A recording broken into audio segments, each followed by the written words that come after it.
There's another job to do on this, on the hub end, which fastens into the gearbox, is to strip this part, change the bearing if necessary, and the oil seal. And what you have to do is undo this, and there are 3 notches in it. They're not very tight.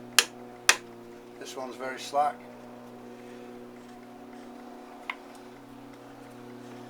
Undo that.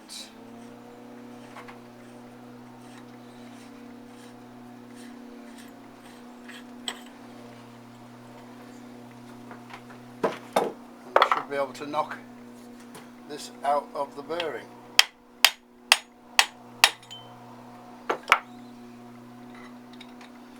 And there's the bearing. There's a nut here, staked in just slightly, so we have to relieve that, pull the bearing off, change the oil seal. The oil seal's in here.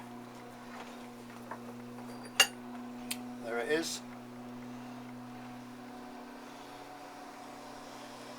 And it has to go in the correct way round.